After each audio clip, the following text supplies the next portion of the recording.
I wonder what the weather is like this day. Let's take a look outside.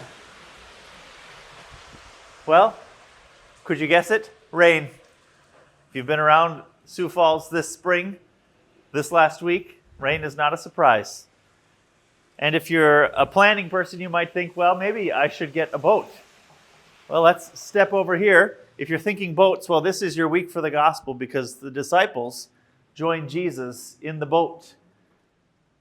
Often when we enter a church, people remark that the church looks like an upside-down boat, an upside-down ark. Indeed, that's kind of what the roofline often looks like. But this week we hear how the disciples get afraid while they're in the boat with Jesus because the wind and the waves come up.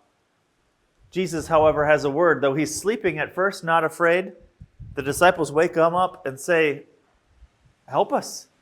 And Jesus says, "Shalom, peace, and be quiet, so that you may hear my word."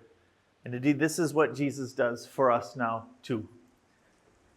He shuts down all the voices of this old world in our life and brings quiet so that we can hear his word alone, which is, you are forgiven, and you will be raised from the dead. Let's join around this word together this weekend, this Saturday and Sunday, as we hear the gospel and worship God's name. We'll see you in worship.